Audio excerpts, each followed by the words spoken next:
Tonight, a one-of-a-kind conversation that brings you center stage. As we work our way through a pandemic, we're looking for a view from you. What do you need from your community leaders? Is it help with basic needs, training for a new job, more patrols and protection? And what do you want your community to be like when we are through this crisis? What will make you feel ready to return to work, to public places, to gatherings? Join us tonight by phone, text message, and social media and give us a view from you. Tonight's program is presented by Social Pinpoint and Consultation Manager, part of a suite of fun and interactive tools for your stakeholders to give feedback and for you to easily record, track, analyze, and report it. Visit them at socialpinpoint.com/a view from you. Additional support comes from the National Civic League, home of the All-America City program and the Civic Index, for taking your civic engagement to the next level.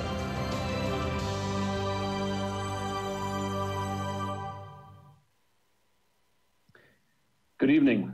In these extraordinary times, we welcome you to an extraordinary conversation. A View from You will allow you to speak directly with key decision makers who can help you make it through this pandemic. At a time when we are all being deluged with information, we are giving you a captive audience with your public servants, and they're ready to listen. Our program is brought to you tonight by Social Pinpoint and Consultation Manager, with help from the National Civic League, telephone town hall meeting, and many others. And we will introduce you to our panel in just a moment. Our plan for tonight will include poll questions with real-time results, but the centerpiece of the night will be your opportunity to tell us your stories and respond to questions from our panelists. You'll be able to do that by phone, text message, and web browser. So to speak on air, please call 888-410-3427. You can also call in Espanol 844-881-1317. You can text View from You, no spaces, to 22333. You can tweet us, #View from You. You can also visit polev.com/View from You. So we've got room for everybody tonight, and we look forward to hearing your comments. But we will begin tonight by asking you a few quick questions to get a sense of how things are going for you during this time. Those of you who are listening on the phone will get instructions from the operator, and I will walk those of you watching on TV or online through the questions, which you can answer using text messaging or a web browser. So we should have our first question up on the screen, and the question is, where do you live? If you're joining us from the Austin area, you'll text View from You to 22333 to get yourself into the polls, and then once you've sent that text, just send the text A. If you're joining us from Houston, you can text B, Gainesville, Florida, C, Grand Rapids, D, or elsewhere, choose E. These choices reflect our panelists' home bases for the evening. So again, to participate in our text message poll up on the screen, text the phrase View from You, no spaces, to 22333 to join the polls, and then put in the letter choice for your origin city tonight. Again, our panelists tonight come from the Austin area, Houston area, Gainesville area, and Grand Rapids area. Tonight, it looks like so far we have a tremendous showing from Grand Rapids on the telephone line. So I'm sure our panelist, Dr. Washington, will be very happy to hear that. We'll leave this up for just another second, and then we will move on here in just a moment to our next question. We'll go ahead to our next question, and this kind of reflects how a lot of our conversations may start these days. How would you describe your physical health? How are you feeling physically? If you're needing round-the-clock care or medical attention, which of course would be unfortunate, please choose A. If you've been having some symptoms but you feel like you're able to function, please choose B. If you're feeling fairly normal physically, please choose C. So again, this is a question about your physical health. If you feel like you are in particularly difficult straits, please choose A, having some symptoms but doing okay. B, feeling fairly normal physically, choose C. Obviously, there could be people who are not having symptoms and are unfortunately testing positive for COVID-19. We also have folks who have a lot of symptoms but may be feeling okay. It's certainly encouraging to see up on the screen that a lot of folks are feeling okay, and that's true for our callers on the phone as well. We'll move on to the next question. And we now go from your physical health to a question about your mental health. So when it comes to your mental health, how would you rate it? If you feel like you are really struggling mightily and having just, real difficulty kind of getting through the day, choose A. If you'd say you're having a hard time, but maybe you feel able to manage it, choose B. If you feel, sort of neutral, not sure one way or the other, C. Feeling reasonably okay, D. And if you really feel like you're doing particularly well, E. Certainly those who are struggling mightily, we would recommend you to seek out a credentialed mental health care provider to help you through that. Obviously, this is a crisis that has tremendous dimensions, both on the physical and emotional side. So as we can see up on the screen, a number of folks dealing with some emotional challenges, and that's true on the phone as well. Quite a few folks kind of on the fence, but a number of them having a hard time, but feeling like they're able to manage.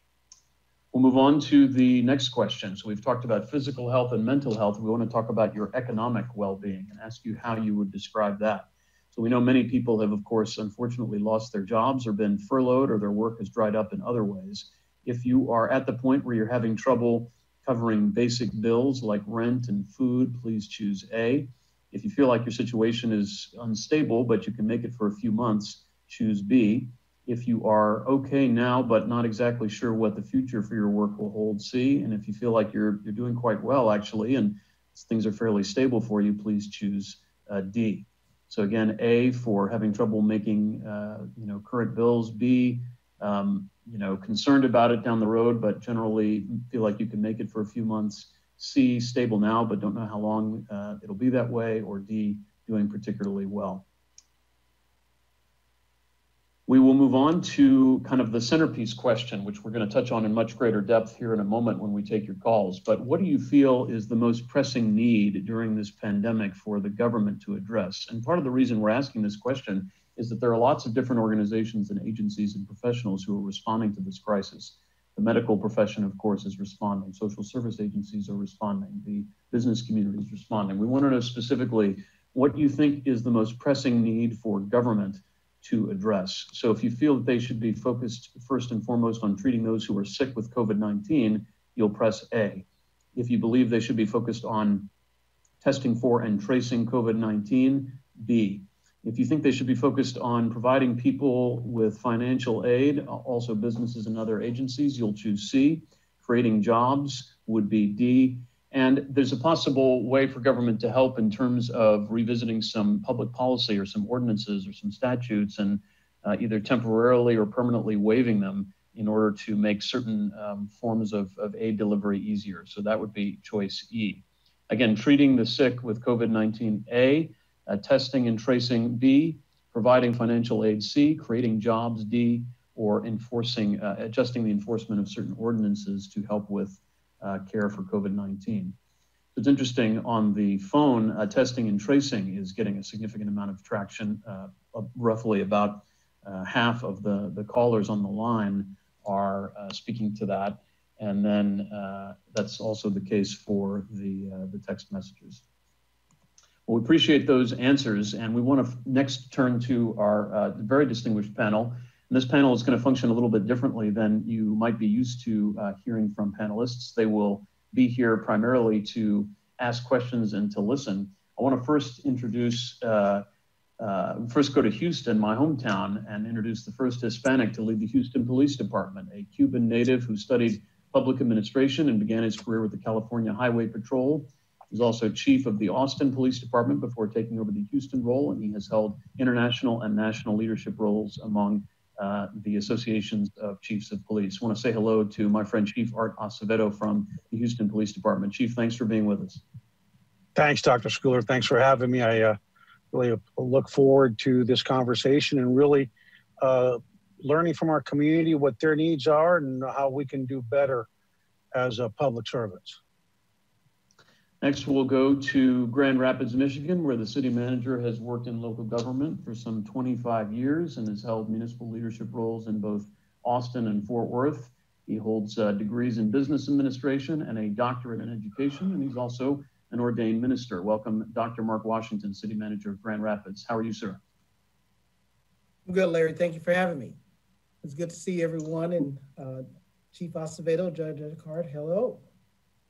We will next go to Gainesville, Florida, where the city manager has presided over 4 Florida cities over a long career. He's also a Navy veteran, has degrees in liberal arts and government.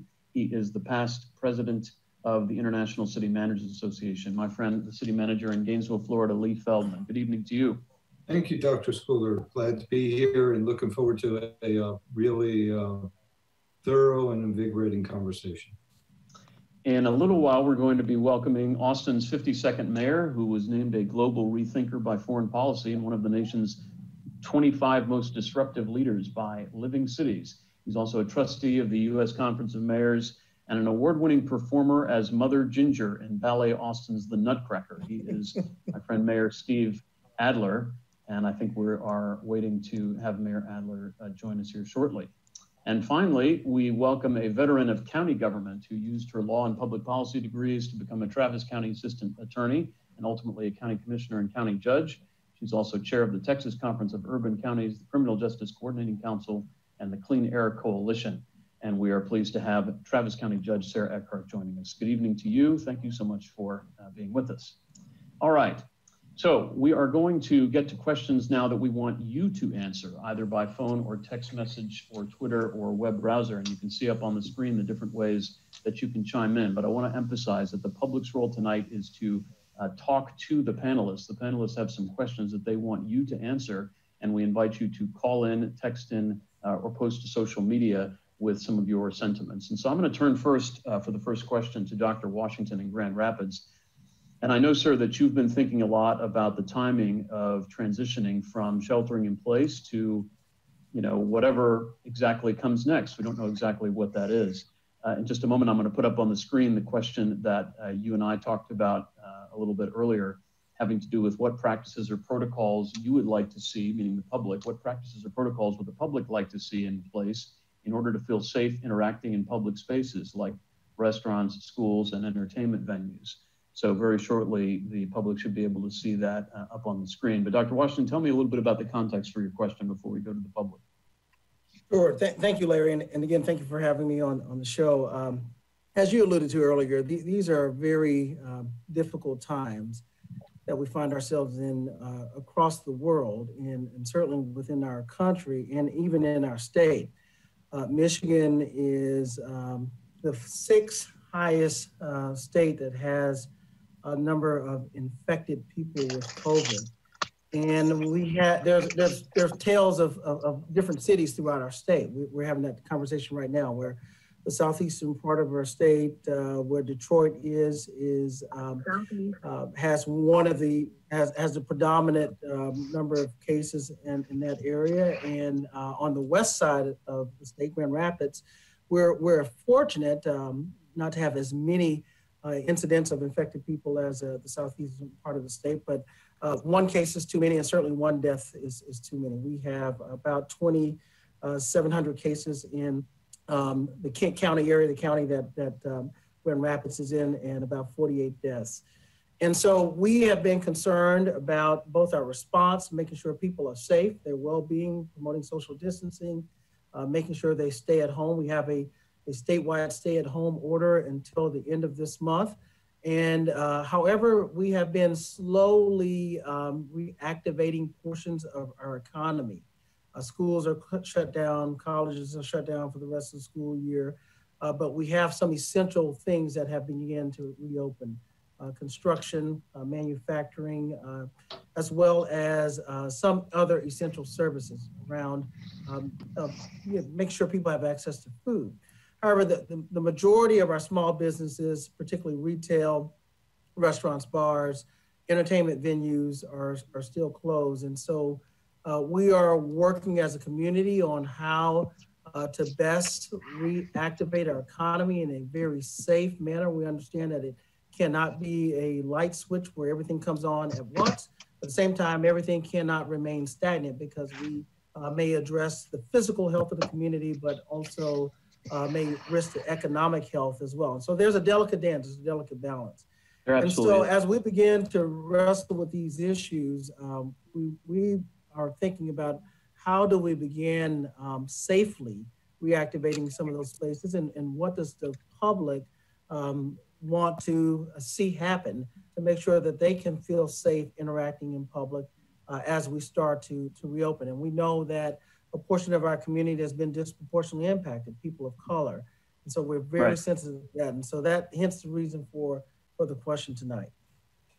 Thank you very much, Dr. Washington. And I want to go immediately to actually a resident of your community who wanted to express some sentiments around this. Katie is joining from Grand Rapids. And let me make sure that we are ready to take her call. And I think we are. Katie, if you can hear us, please go ahead. Yes, I can hear you. I was just going to say, it was really more of a comment, just that that I appreciate what is being done, how seriously everything is being taken, all the measures to keep us safe. I always say health and safety first, and so I appreciate that you see a delicate balance between, as you were just talking about, that we do need to pay attention to our economy, but that you are, our state in Michigan here, we have been taking steps to keep people safe. One thing I do wonder about is there any ideas what might be happening with schools in the fall in order to keep kids safe and their families safe, and even if the child may not be at risk, they might live with somebody who does. And Katie, I wonder what would make you feel comfortable sending, I'm not sure if you have kids, school-age kids, but I mean, what would you want to see in order to feel comfortable sending your kids back to school? It's really hard to answer that question simply because, at schools there are so many children and so many opportunities to be exposed that it's, I certainly don't envy people who are trying to answer this question, but certainly the, less children, maybe even continuing some homeschooling or virtual learning. I really don't have a good answer. That's okay. None of us probably have all of the answers. So I want to thank you for joining us tonight, and certainly hope that you and your family can stay safe as things move forward. I'm going to try to get a couple of other comments here in. As you can see on the screen, you can text your comments in to 22333. If you've already joined the polling on Poll Everywhere, you can just start typing your message, or you may need to type view from you. We had a comment read to us, a person named Sean in Gainesville, who felt that Gainesville needed to get open back up now. He realizes COVID is serious, but thinks that closing down mom and pop restaurants, but opening, in his words, a strip club in his area is not appropriate. Lee Feldman in Gainesville, I know you've had some difficult decisions even up to today about what should be open and reopen, and I guess I wonder, what are folks telling you should be considered in order to decide what should open and what shouldn't? Well, it's interesting because we pretty much have a divide within the community. I think for the most part, everybody wants things open now and they're willing to practice physical distancing. I don't use the term social distancing because we still need to socialize in different ways. But physical distancing, individuals to wear masks, those are, or facial coverings of some type, seem to be the standard, and most people are adhering to it. In Gainesville, we are in what we call phase one, following the governor. The way it's structured here is the governor provides orders. We can be more strict. The county can be more strict, and then we can be more strict than the governor and the county. But for retail spaces right now are open, but they're limited to 25% of their occupancy. In Gainesville, it's further limited to one person for every 500 square feet. Restaurants are open at 25% occupancy, but encouraged to have outside seating, which is not limited to anything other than the distance for tables. So in an effort to assist restaurants, we're allowing restaurants to either take over portions of their parking lots or on-street parking so that they can expand their outside servicing so people are more comfortable not being in a confined space, but being able to eat out. Where we're struggling a lot is in parks. What are reasonable rules? Today we opened up tennis courts, but we took down the nets in every other court, limited everything to single play. Dog parks are open, but capped at 10 individuals. The issue I had this evening and still dealing with is we closed a skate park down because we had no way to secure it. Kids were using it, and we decided to put mulch out in the skate park, and you would think the end of the world is coming. Yeah, those skate parks, the enthusiasts of skate parks are not to be trifled with. I'm going to bring another member of our public who has been standing by. Ralph is on the line from Grand Rapids, and let me make sure I can. Larry, while you're bringing Ralph on, can I just real quickly to Katie's response just earlier about the schools, and my wife was on the call today with the school district about their plans for the rest of this year. We're trying to figure out, and certainly we look forward to what will happen in the fall. And I think everyone's trying to figure that out at this time. One of the things that's being challenging for the schools, I think, if like restaurants and retails where you can limit the number of occupants based on size. Well, for schools, if you start shrinking the classrooms, that puts a demand on having more teachers in the classrooms without the use of additional technology. So right. All of those are resource issues that need to be discussed. But I would also, if I can just tack on to Mark, we need to be very conscious of the digital divide that exists in our community, and access to broadband, access to computers. You may have one house that has one computer and 3 kids, but the thing we found a lot is a big issue is ink. These ink cartridges are extremely expensive, and low to moderate income households are struggling to get ink to print the homework assignments. So, you never think in this day and age that would be something we would depend so much on, and now here we are. I would be remiss if I didn't give a shout out to Ms. Cantalupo and Mr. Holt. They are my 2 sons, kindergarten and 3rd grade teachers respectively, and they've done a phenomenal job of pivoting to distance learning. Let me turn to Ralph in Grand Rapids. Ralph, if you can hear me, please go ahead. Yes. Yeah, my question would be for like Mark here at Grand Rapids. As businesses are opening up and we see, and more future will be opening up, the requirement in Michigan is that these businesses that are opening up must require, I thought, everyone to be wearing masks, whether they're employees or people coming into the business. Isn't that true? And there doesn't seem to be any support. What about these businesses that aren't really enforcing that rule? So thank you for the question. And we are working with a coalition of businesses here in King County, and just did a release yesterday about guidance for workplaces and having safe reentry and safe return to work, where we're encouraging people to take temperatures daily, do daily screenings of their employees, and working with our local health authority. I think personal protective equipment is something that we're trying to resource as much as possible, and we know that some businesses can afford to have that as part of their workforce, but smaller businesses may struggle with that. We are looking at ways in which, as a community, if we, as we get resources from federal and state government to assist in perhaps the procurement for some of those businesses that are unable to do that.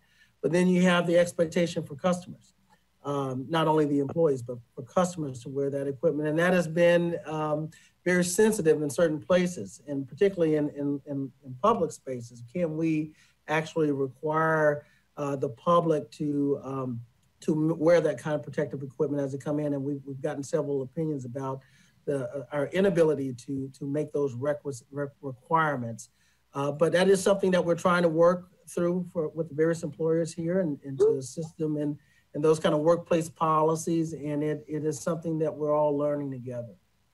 I want to turn to Chief Acevedo, and I want to point out, you may be able to tell this, Chief Acevedo is in his vehicle.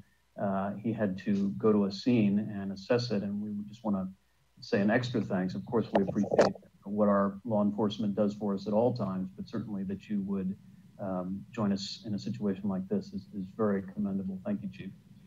Thanks. Good to be on.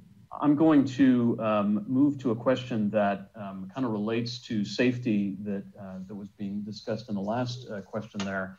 But I thought you had a particularly interesting angle on this, given your role as a police chief. So if you see up on the screen, we have a question that the chief sent us. In light of the increase in violent crime in many municipalities, do you believe the President and Congress should authorize municipalities to use CARES Act funding to prevent the reduction of police staffing? Chief, tell us more about that.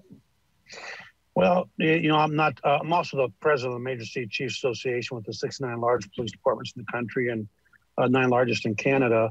And what we're seeing across the nation right now in a lot of our cities is that violent crime starting to creep up. And in my city, our homicides are up significantly, about 50%, a lot of it driven since this COVID challenge by the violence surrounding the drug trafficking activity. There seems to be a reduction in the amount of drugs. So I've described the pandemic from a law enforcement perspective, and I think from a government perspective, as a 3-pronged threat to the community. One is a public health threat from the virus. 2 is the economic threat and damage from the virus. And that's the second prong. And the third prong is the threat to public safety from the increase in crime that we know with economic downturns historically, it's had it impacted it. In Houston, we're looking at a budget shortfall that is historical in proportion. It's been a perfect storm, and so my mayor, Mayor Turner, will have to cancel all 5 cadet classes for the police department next year. He has to cancel the last class of this year. And we're not asking for more CARES funding at this time. What we are asking is for our congressional leaders and the Trump administration to authorize cities to utilize the funding to deal and address the budget issues in terms of the challenges raised by the 3-pronged threat of COVID. And his number 1 priority is to restore the classes to this very understaffed police department. And I just wonder what the community's priorities would be across the nation in terms of public safety. And that's why I posed that. We can save the classes if we can use some of that funding.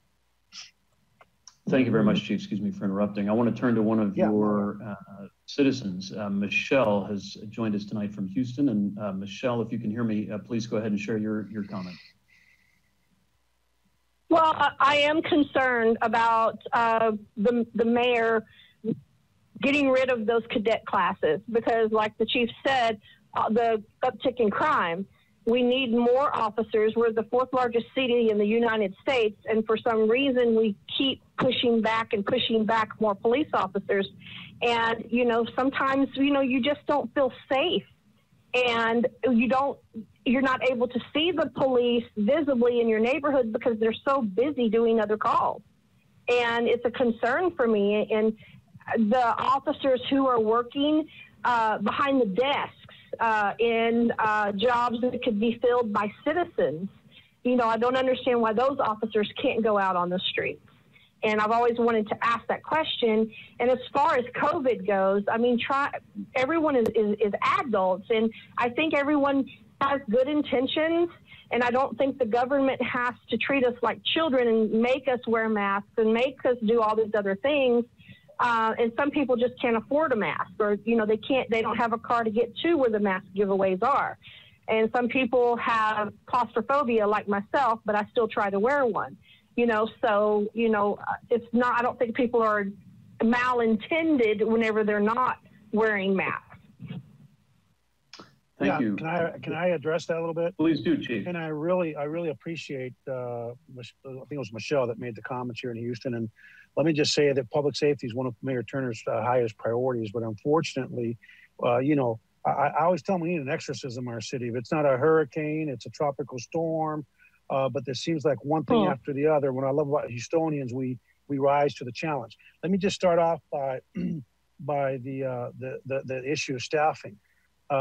You know, he actually started raising staffing for the first time in over 20 years. We actually increased staffing by over 100 positions in our department. And then boom, look at what happened. We had COVID and our economic forecast is just miserable right now. So if we can just put some pressure on our congressional leadership, the mayor's not asking for more COVID money through the CARES Act right now. We can't print money as a city. We just cannot do that. We don't. Our reserves will be gone in this current budget, so this upcoming budget. So what we're simply asking is for Congress and the administration to allow the CARES Act funding to be used to plug some of the holes in our budget that are a direct or indirect result of the impact, the second prong, to address the third, which is the economic impact of COVID, to address the third prong, which is the public safety. The last thing I will say for us here in Houston is that people don't realize that 20 years ago, in the last 20 years, the city, because of budget shortfalls, has reduced our civilian non-sworn staffing in half. We used to have over 2,000 civilians in our department. We now have hovering over about 1,000. Well, the work doesn't go away. So what that forces me to do as the police chief is actually, you're right. In some instances, we're using officers to do the work that civilians do. But the problem is, if we don't get if we get rid of more officers to hire civilians, it's the only way we can do it.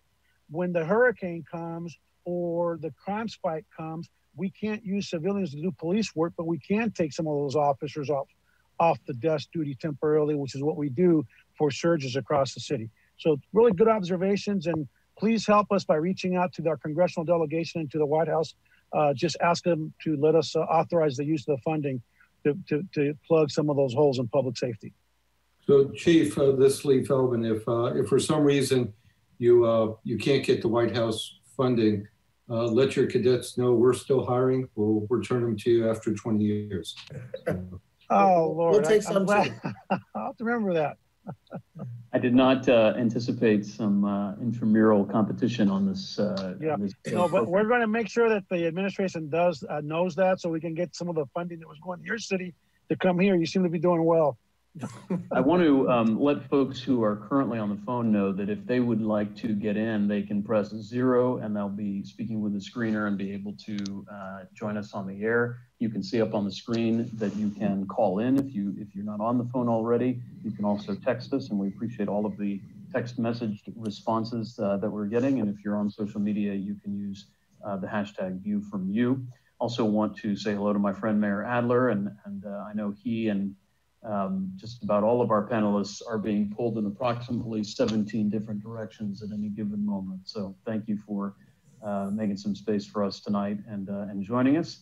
And we intend to get to you here in just a moment, but it's good to be glad you're here. Welcome. Thank you.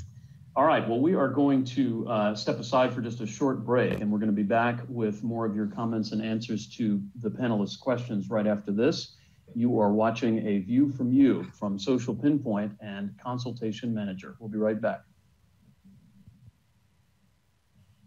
A View from You is being presented by Social Pinpoint and Consultation Manager. They're a suite of tools that together create a full community engagement platform. Social Pinpoint provides interactive stakeholder engagement tools like interactive maps, ideation walls, surveys, participatory budgeting, and more to make it easy to provide different ways for your community to get involved from anywhere, anytime. With this data, Consultation Manager makes it easy for you to track, understand, and analyze your stakeholder data and interactions to better understand the feedback you receive in your planning projects. Organizations across the US, Canada, Australia, and the UK use these tools to build a thorough understanding of stakeholder stakeholder information as a base for creating outcomes based on community feedback. If you're interested in learning more about Social Pinpoint and Consultation Manager, visit socialpinpoint.com/a view from you to get in touch. One of their friendly team members will reach out to you. That's socialpinpoint.com/a view from you. Welcome back to A View From You, a national conversation on recovery from the COVID-19 pandemic. I'm Larry Schooler, joined tonight by Gainesville City Manager Lee Feldman, Grand Rapids City Manager Dr. Mark Washington, Austin Mayor Steve Adler, Travis County Judge Sarah Eckhart, and Houston Police Chief Art Acevedo. We're very happy that you have joined us, and we have a number of ways for you to participate. You can call us on a toll-free line, either in English or in Espanol. You can tweet us on social media, #ViewFromYou, or you can text us. And we're about to put a question up, or actually we do have a question up on the screen from Mr. Feldman in Grand Rapids. So Lee, I'll let you speak to it. It's an interesting set of questions around the interplay between different levels of government. It kind of ties back into what Chief Acevedo was just talking about in terms of the need for assistance from the federal government at the local level. Tell us more about your questions. So certainly. So just so Mark isn't worried, I'm still not in Grand Rapids. But here in Gainesville, the issue really is, what we're seeing is that there's a lot of confusion in the messaging that is out there. The White House has daily, or at least I think they still have daily press conferences. Our governor is messaging out there almost daily. The chair of our county commission is, and of course the city is, and we're not always on the same page. And so what's happening a lot, I think, is that people don't know where to turn for the answers on there. Is it the local government, is it the county, is it the state, or is it the federal? To some degree, it probably is some combination thereof, but how do you sort through that? There can't be a one-size-fits-all response to this COVID-19 pandemic and reopening, the city, the county, the state, and ultimately the nation and the world. So I think it's important to get an understanding is. Are we all on the same page, or are we not? Then the question at the local level that I've been facing is, who should the message come from? Should it be the local government leaders, whether it's the mayor or the city manager, or should we be deferring to the public health officials for giving the message, or again, some combination thereof? And so I think that becomes a very delicate balance as we're trying to put the messaging out there. Sometimes an epidemiologist has a little bit more credibility than either the city manager or the mayor. Sometimes the city manager or the mayor has a little bit more understanding of the community and what is acceptable than the epidemiologist. And so I think we're seeing that play out at the federal level, right? Between the White House and Dr. Fauci. But sure. I think to some degree it's even playing out in our own communities.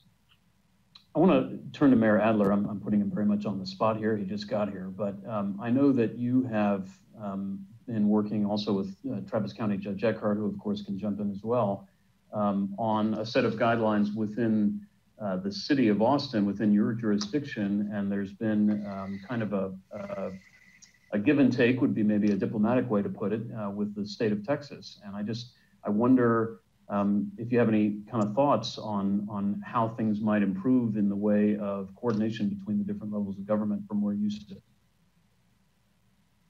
I'm not sure the issue is one of coordination. I think it's a question of how much politics plays into what should be a healthcare response.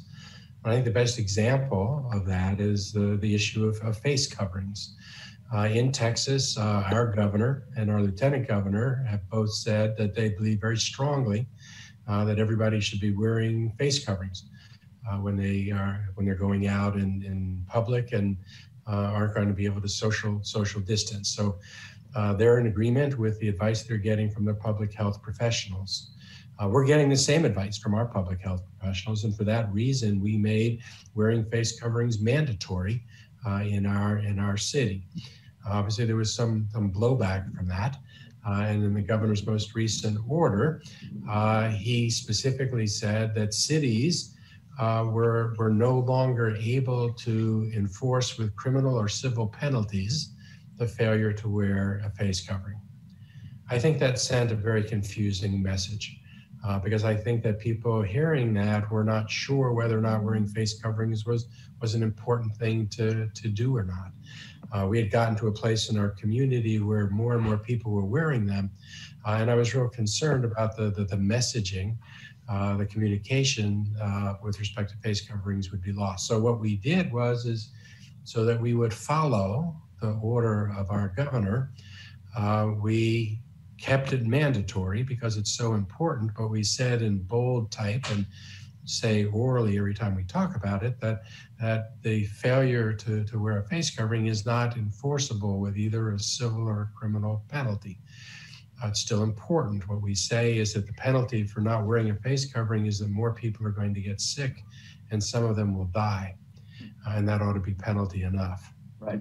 So there's a confused message at both stages of that. The confusion when the governor seems to indicate that it's not important, and we're perhaps confusing the message we're told when we say it's mandatory, but the penalty is not the usual kind.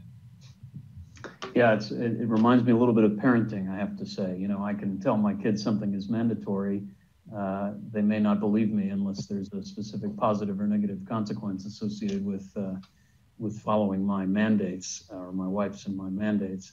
I want to turn to a comment from the audience. We have Garrett, who has been standing by. He's in, I believe, East Bernard, Texas. And Garrett, if you can hear me, please go ahead with your comment. Yes, I can hear you. So my question is why nobody is discussing William Bryan, who is the head of science and technology at the Department of Homeland Security, back in April, like somewhere around April 20th. He was at the coronavirus task force briefing, and he got up and spoke about how high temperatures and humidity can kill the virus. Above 80 degrees and sunlight kills it in less than 1 minute on contact. Why are we not discussing that when it is 90 degrees and sunny in Houston every day, and everywhere that the sunlight touches, it kills the virus in less than a minute? It's an interesting question, and you know, our panelists tonight are not required to answer anything that they're hearing. Well, Larry, let me be the first to answer. I can Please give you do, Doctor. the answer here. It hadn't got 90 degrees here in Grand Rapids in a long time. I think people aren't talking about it because all the scientists here tell us that that's not true. We wish it was. We wish that at 90 degrees or in sunlight the virus would go away, but that's not what the scientific evidence is saying. Yeah. I think that, well, I would like to ask you, how much have you actually researched that, what I just told you? So this is Lee Feldman. So I'm in Gainesville, Florida. We've had 90-degree weather. We've had humidity that's been over 90%, and we still have new cases. Yeah, this is Art Acevedo, Houston. Sir, I can say that the virus has a little bit more of a challenge in a hot, humid environment, but it can still survive. And I just had a police officer that was hospitalized just yesterday morning. Right now, it's 86 in Houston, it's hot and humid. And I think that from what I've seen, that it will be less prevalent in that kind of environment, but it certainly does not make it completely go away. It's still very prevalent. And the challenge is what happens in the fall if we all don't take the precautions. You know, my department is one of the fourth largest state in the country. we put in the precautions based on CDC guidelines.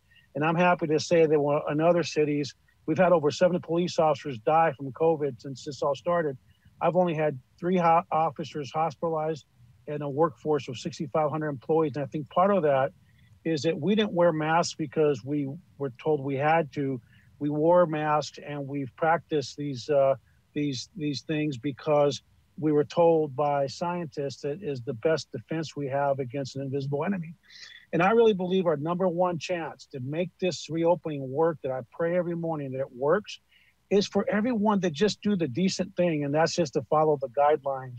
Not because you're being told you have to, but because it's a courtesy and it's the right thing to do and the decent thing to do. If we took it seriously, I promise you we'd be much better positioned to continue having the successful opening, not just here in Texas, but across the country.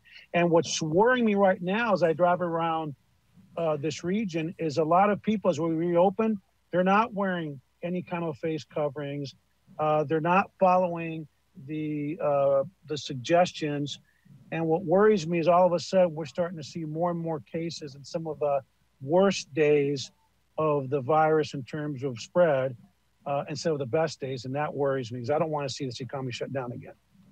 So I'm gonna just interject so that we can get to some more members of the public, folks. And it's very difficult, I'm finding, to strike a balance between all of the good information you all have to share and some of the sentiments we want to get in from the public. Let me turn to Laura, who has joined us from Austin tonight. And Laura, if you hear me, please go ahead. Hi, I'm sorry. Am I there? Yes, go ahead. Oh, thank you so much. So my question, I'm calling from Texas. My question is, I suppose, specifically for those from Texas. I know that the governor has put restrictions on what local municipalities and leaders can do on a legal front. So my question would be, do you agree with the way that Texas is reopening? And if not, are there ways that, I guess, Mayor Adler, that you plan to inform the public that it's not business as usual and to ensure that people are staying home if they can? Thank you, and thanks for all you guys are doing. Yes, I mean, if I was governor, I would be doing this a little bit differently. That said, I think there are a lot of people, we know we can shut it down, but we know that the way that we shut it down, we can't sustain for another year and a half. So we're going to have to move back to greater physical interactions. I would like for us to do it slowly. I would like for us to do it in a way where we can get the data and the testing and the experience back to make sure we're not on the wrong path.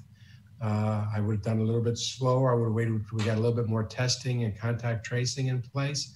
But that said, I want the governor's plan to be as successful as it can possibly be.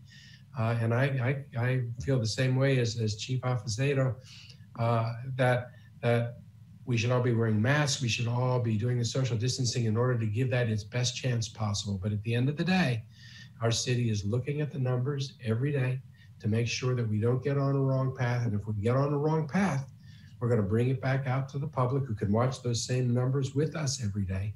And we'll have time to be able to react and protect ourselves from a hospital surge. I want to go to Linda from Pflugerville, which is a bedroom community of just outside of Austin. And Linda, if you can hear me, please go ahead. You're on the air. Oh, wonderful. Thank you so much. Hello, Mayor Adler, and hello, Chief Acevedo. We miss you down here. In any case, I wanted to say that I'm a current, thank you. I work at a nursing home, and we have been hearing that nursing homes will be tested, all the employees and all the residents. And I'm just wondering, with so many nursing homes and assisted livings and businesses as such in the area alone, let alone statewide, how in the world are you all going to accomplish this? 1, 2, and I did not hear a timeline or a dateline set as to when this will start. So I was just wondering if you can give me some heads up on that. I've been, it makes us a little worried at the home, how things are going to come along. Is it, is it going to be one of those, SWAT team attacks, or are you going to give us notice, or how does that work? I think everybody will have notice. We've already in Austin tested all the employees and all the residents at 9 nursing homes. We are in 4 now. We've tested the majority of the residents and the staff.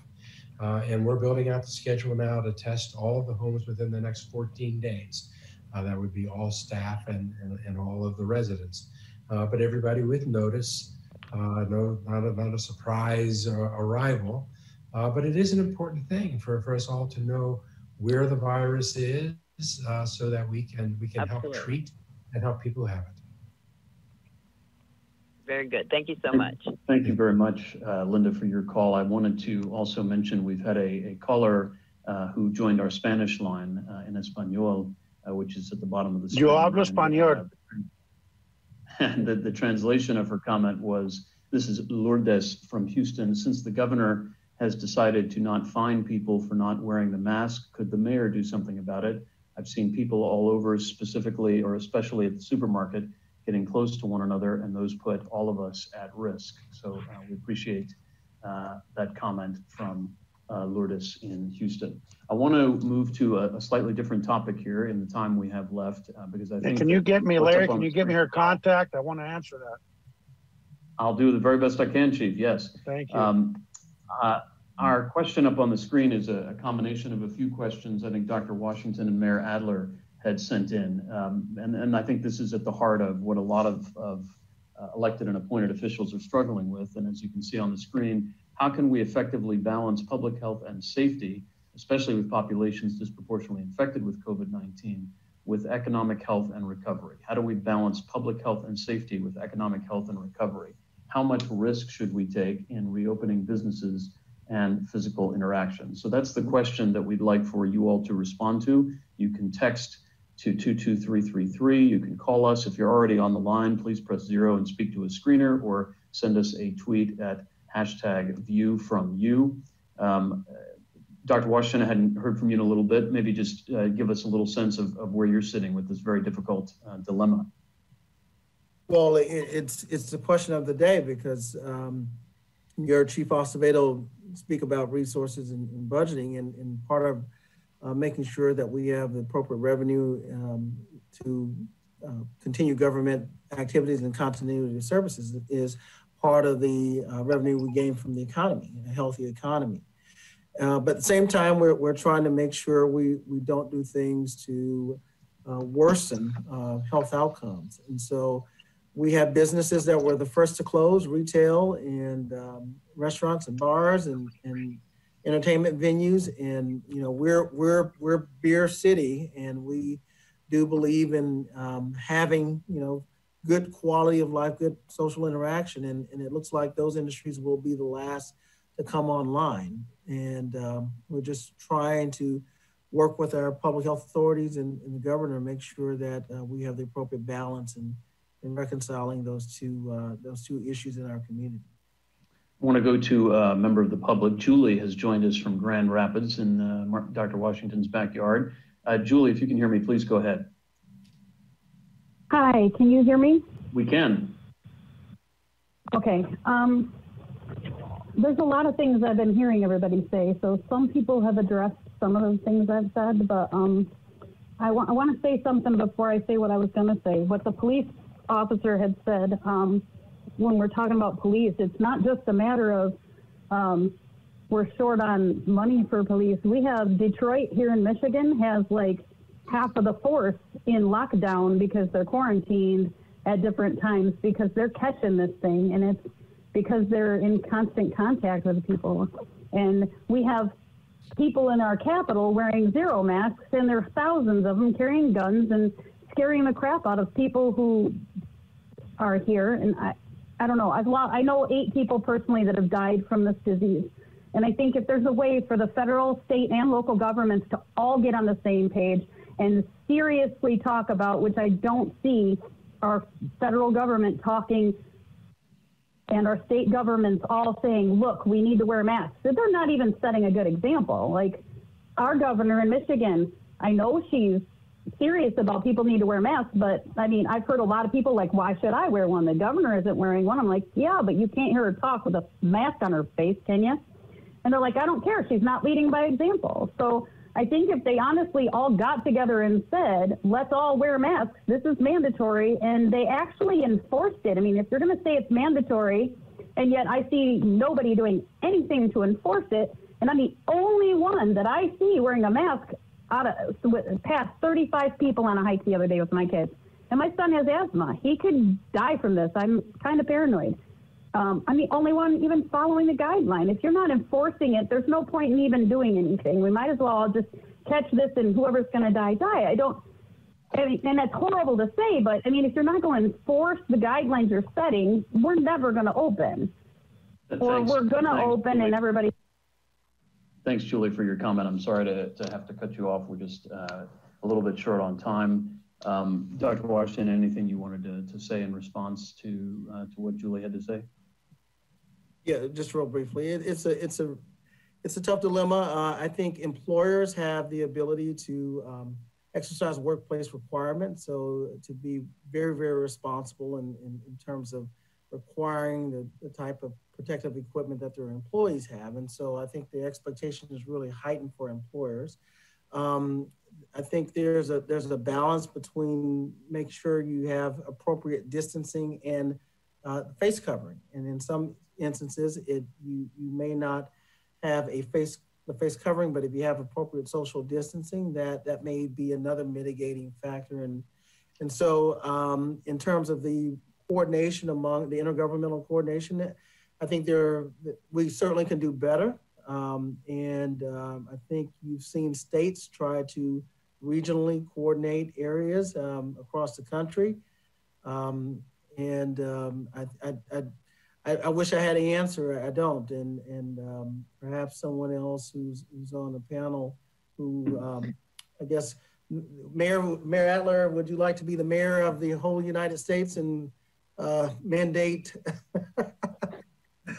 I wish I had a better answer.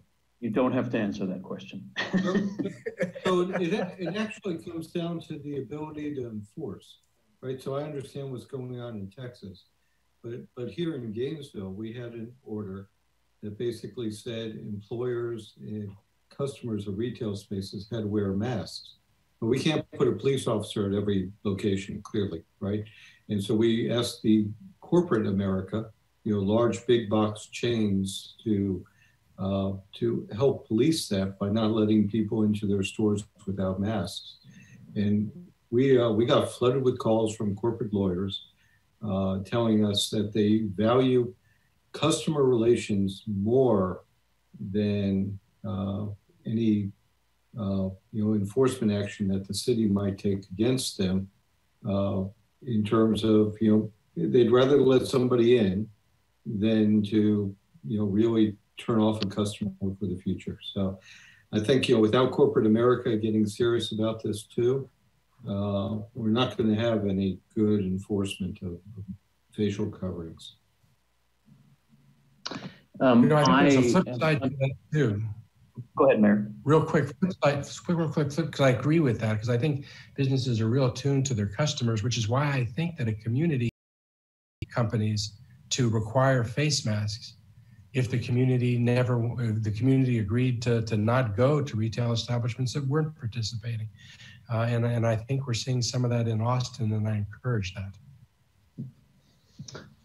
Forgive me for cutting in there. I want to try to get us in one final question for the time being. I mean, there's so much we could talk about, and hopefully you all will join us for a future broadcast on this topic so that we can cover more of this. But both, I think, Manager Feldman and Chief Acevedo had raised the what have we done well and what do we need to rethink question. And I think it's very interesting to be that reflective. I mean, certainly we'll have plenty of opportunity to look back and determine where government succeeded and where they needed to play a different role. But I think it's helpful for the public to share now where they think the local government and law enforcement have successfully helped them get through this pandemic, and what do they need to rethink. So if you're on the phone, and want to weigh in, you can press 0 to speak to a screener, or you can call us toll free at the numbers that are on the screen. You can also text us with the information that's up on screen, or go to the website. You can also tweet us at #ViewFromYou. I'm going to see if I can take a caller that's been standing by. I know that we've had a number of callers who have been waiting for quite a while. Let me go to, let's see, let me try to go to Daniel, who's actually joined us from New Orleans, Louisiana. So I'm going to stand by for Daniel in New Orleans. And if, Daniel, if you can hear me, please go ahead. Yes, sir. I hear you just fine. How are you doing tonight? Doing fine. Sir, I'm going to tell you, the $1,200 in the stimulus money is good, but the government should have really started the stimulus money at $5,000 and greater up. As I told the operator who I'm speaking to, when you go to the stores, like to get box food or whatever, in the amounts, the food has been tremendously cut down. The prices have greatly gone up. And seriously, you don't hear of no politicians in Washington, D.C. taking no pay cuts or whatever, or hearing of them scuffling along. And sir, I'd like to know too, what has the government done to monitor and do for the water systems of changing water filters to keep an eye on this coronavirus, as well as to develop brand new filters that could test the coronavirus, like in the air conditioned air ducts or whatever. We appreciate the call. There's a lot there to unpack. I want to encourage folks who are with us to continue to give thought to the question that's up on the screen related to what has local government and law enforcement done well, and what do they need to consider doing differently. I would ask our panelists if they could very briefly just share, is there something that you feel like your agency or your local government has done that you either didn't imagine local government would be doing, or that you would like to see your agency improve on in the future? Just do a little of the reflection perhaps that we're asking the public to do in terms of your agency's performance. I'll open it up to any of you. So, hey, can I start, guys? Because I have to get back to this incident. I have to get going. Please do. Just say go ahead. In 34 years of about 8 years ago, I was asked by a guy in Austin, what keeps you up at night? And his name is Dale Dudley. He's a radio show guy in Austin. I told him a pandemic. Little did I believe that we'd end up in this situation, and that we'd end up being the social distancing police and, the mask police and everything else. But I will say that the one thing that law enforcement has done very well in our city and in most cities is we've navigated the politics, because unfortunately some elected officials have politicized this issue, which is really a public health issue. And I can just say that in our city and most of our cities here in Texas, the police have used sugar, we've used honey, and we've used a lot of love with our community. And in Houston, we have yet to make an arrest, because what we've tried to do is keep people safe and through their consent. So thanks everybody for coming on, but I've got to go to get going on the scene. Be safe, everybody. Thank you very much. Take care, Chief.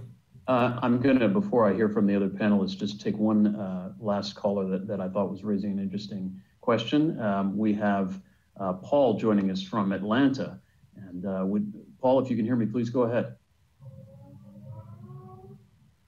Hi, Larry. Thank you very much for taking my question. I'm really curious to hear what the panelists think about the longer-term changes that they see are possible in our nation as a whole and in the localities where they're serving, in terms of our social life, our political life, our economic life. I know it's a kind of big, long-term question, and we're really focused on the short term now, but my hope is that we don't miss opportunities to make some really great changes and improvements to our great country. Larry, go ahead, Dr. Washington. Yep, I'll respond to both questions briefly. I think on the previous question, I think we have done a better job, and we're still learning as we go, and we're still in implementation mode. So we haven't had a whole lot of time to do debriefing and assessment, but we've done a better job of seeking compliance, as Chief Acevedo has said, and not over enforcing, and have been sensitive to that there's a lot of education awareness and confusion because you have different orders, different standards from federal government, CDC, state government, local health authorities. And so there are a lot of people who are confused. And so we have done well in responding with empathy. And likewise, there have been no arrests that have been made because of any issues related to social distancing. As a matter of fact, we've tried to even de-escalate and have non-sworn officers, our code enforcement officers, help to respond to some of those complaints and seeking education. I think moving forward, our whole narrative and our whole way of thinking about civic engagement has changed. I think it's brought out the lack of, or the heightened, amplified, the digital divide is amplified, where we've had disproportionate health outcomes that's brought light to that. And it's also made us rethink about environmentalism and sustainability. We see now what is possible around carbon reduction in telecommuting when we have to do it, given people have the tools to do it and have equitably those tools to do it. And many people have talked about the lack of carbon footprint in this environment. And we need to be careful that some of that lower cost, the cost of energy has now shifted from the workplace to some people's homes. And that's an added burden for some people who may not be having the same level of income that they had before and now having to do things out of their homes. I'm going to have to leave it there for right now. I'm deeply indebted to the panelists, and I wanted to just ask the audience, this is a bit of an experiment for us. As you know, most of the town hall meetings that have been broadcast are meant for the public to call in and ask questions of expert panelists. And by all means, our panelists are experts in their respective roles, but this was kind of a reverse town hall where the goal was to allow the public to be the focus of the broadcast. And so we want to know how likely you would be to attend another broadcast like this one. And so if you're responding via text, you can see the choices up on the screen. Highly likely would be A, pretty likely. All right, folks in our phone audience, we're going to run this last poll here, and you can vote on your phone as usual. We want to know how likely you with a conversation like this. So you can respond via text message, and those on the phone can also respond via phone. I'm very encouraged by what I'm seeing there, and I want to take the opportunity as we're finishing this out to thank these extraordinarily busy panelists who are serving so selflessly their respective communities. Lee Feldman, the city manager of Gainesville, Mayor Steve Adler in Austin, Dr. Mark Washington, the city manager of Grand Rapids. We were also joined by Chief Acevedo, and we were joined briefly by Judge Sarah Eckhart. We appreciate all of them making the time. To the three of you that are still with us, thank you very much for taking some time to converse with your public. We really appreciate that. Fun program, thank you. We want to just give you an indication of how you can kind of stay apprised of what we've been talking about tonight.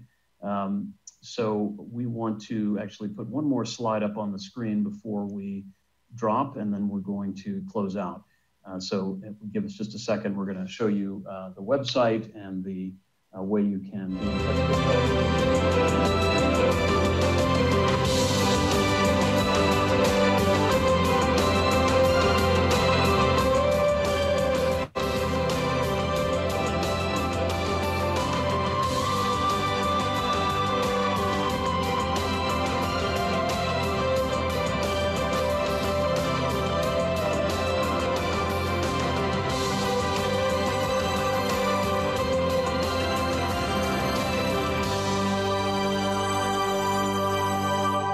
I also want to share with you all the special backdrop that was developed by Sammy Schooler, age 8.